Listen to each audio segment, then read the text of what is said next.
ఏపీలో వచ్చే అసెంబ్లీ ఎన్నికల కోసం వైసీపీ వ్యూహం సిద్ధం చేస్తోంది. ప్రధాన ప్రతిపక్షం టీడీపీని బలహీనపరచడమే టార్గెట్ గా పెట్టుకున్నట్టుగా కనిపిస్తోంది. టీడీపీలోని ముఖ్య నేతలెవరూ జనంలో తిరిగే పరిస్థితి లేకుండా చేయాలన్నదే వైసీపీ లక్ష్యంగా కనిపిస్తోంది. ఇక దీనిపై మరిన్ని వివరాలను మా ప్రతినిధి గాలిబ్ అందజేస్తారు. గాలిబ్, అంటే ఆంధ్రప్రదేశ్ రాష్ట్రంలోని ఎన్నికలు సమీపిస్తున్న వేళ చాలా పకడ్బందీ వ్యూహాలతోని అధికార వైఎస్ఆర్ కాంగ్రెస్ పార్టీ ముందుకు వెళ్తున్నట్టుగా తెలుస్తుంది. అందులో భాగంగానే వరుసగా తెలుగుదేశం పార్టీకి సంబంధించి బలహీనపరిచే దిశగా కూడా అడుగులు వేస్తుంది. ప్రధానంగా తొలుతగా చంద్రబాబు అరెస్టు తర్వాత లోకేష్ ను కూడా అరెస్ట్ చేసే ఆలోచనలోని రాష్ట్ర ప్రభుత్వం ఉన్నట్లుగా తెలుస్తుంది. ఎందుకంటే గత 4 ఏళ్లుగా పూర్తిగా వీటి మీద ఫోకస్ పెట్టిన జగన్ సర్కారు 4వ సంవత్సరం ఈ గతంలో వేసిన ఎత్తుగడలు పూర్తిగా ఫలించినట్లుగా తెలుస్తుంది. ఎందుకంటే గత 4 ఏళ్లలోని చంద్రబాబుతో పాటు లోకేష్ కి సంబంధించి కూడా పెద్ద ఎత్తున అరెస్టుల ప్రచారం జరిగింది. అయితే ప్రభుత్వం మాత్రం పూర్తిగా ఆ విచారణ మీదే ఫోకస్ పెట్టినట్టుగా తెలుస్తుంది.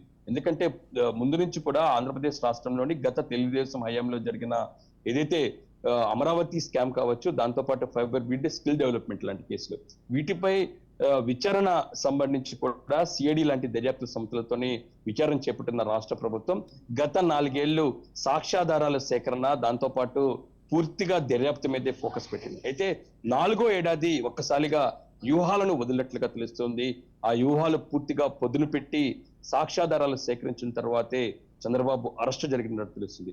అందులో భాగంగానే చంద్రబాబు కూడా పూర్తిగా న్యాయస్థానాల్లో కూడా వ్యతిరేకంగా జడ్జిమెంట్లు కూడా వస్తున్నాయి. అంటే ప్రభుత్వం ఒక గ్రౌండ్ లెవెల్లో క్షుణ్ణంగా పరిశీలించి సాక్ష్యాధారాలు సేకరించిన తర్వాతే ఈ విధంగా 4వ సంవత్సరంలోని చంద్రబాబుని అరెస్ట్ చేసినట్టుగా తెలుస్తుంది. ఆ తర్వాత లోకేష్ అరెస్ట్ ఉన్నట్లుగా ప్రచారం జరుగుతుంది. ఫైబర్ గ్రిడ్ కేసులోని లోకేష్ అరెస్టు, ఆ తర్వాత పార్టీకి సంబంధించిన మాజీ మంత్రులు, సీనియర్ నేతలు కూడా గతంలో జరిగిన అవినీతిలో పాత్ర ఉన్నట్లుగా ఇప్పటికే సిఐడి దర్యాప్తులోని తేటతెల్లమైన నేపథ్యంలోని వాళ్ళ అరెస్ట్ కూడా త్వరలో ఉన్నట్లుగా తెలుస్తుంది. ఓవరాల్ గా ఈ అరెస్టుల పరంపర ద్వారా తెలుగుదేశం పార్టీ పూర్తిగా బలహీనపరిచే ఆలోచనలోని వైసీపీ ఫోకస్ పెట్టినట్టుగా తెలుస్తుంది. దీని ద్వారా ఎన్నికలు సమీపిస్తే కొద్దీ పార్టీని పూర్తిగా బలహీనం చేయడం ద్వారా ప్రజల్లో కంటే ఈ న్యాయ పోరాటాల మీదే వైసీపీ తెలుగుదేశం పార్టీ ఫోకస్ పెడితే పూర్తి స్థాయిలోని ప్రజల్లోకి రాష్ట్ర ప్రభుత్వానికి సంబంధించిన పరిపాలనతో పాటు తెలుగుదేశం పార్టీకి అవినీతి ముద్ర వేసే యోచనలోని జగన్ ప్లాన్ చేసినట్లుగా తెలుస్తుంది. ఎందుకంటే గత ప్రభుత్వంలోని పూర్తి స్థాయిలోని అవినీతి జరిగింది. అవినీతి ప్రభుత్వంగా చంద్రబాబు సర్కార్ని ప్రజల్లోకి తీసుకువెళ్లి నిలబెట్టడం ద్వారా తాము పూర్తిగా మైలేజ్ పొందొచ్చు అనే ఆలోచనలోని జగన్ అనుకున్నట్లుగా తెలుస్తుంది. ఎందుకంటే తాము పూర్తిగా సంక్షేమ పథకాల మీద ఫోకస్ పెట్టాం, ప్రజల కోసం ప్రజలకు ఏం కావాలో అలాంటి పరిపాలన ఇచ్చామనేది కూడా ప్రజల్లోకి చెప్పడంతో పాటు మరోపక్క చంద్రబాబు లాంటి అవినీతి ప్రభుత్వానికి సంబంధించి మాత్రం గత ప్రభుత్వంలో చేసిన అవినీతి కారణంగానే ప్రస్తుతం ఇప్పుడున్న తాము చేపట్టిన దర్యాప్తులోని వాళ్ళు తప్పు చేసినట్లుగా తెలుస్తుంది. అందులో భాగంగానే చంద్రబాబు కావచ్చు, లోకేష్ కావచ్చు, పార్టీకి సంబంధించిన మాజీ మంత్రులు కూడా అరెస్టు చేయటం ద్వారా పూర్తిగా మైలేజ్ పై ఫోకస్ పెట్టినట్టు తెలుస్తుంది.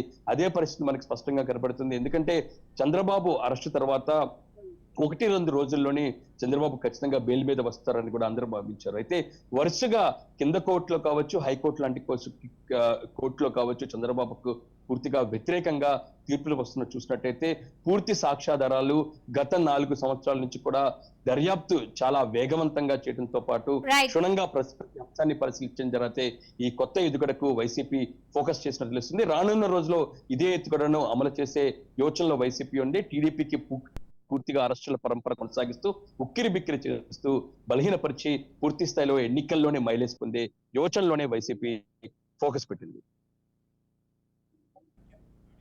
Right, thank you Ghalib.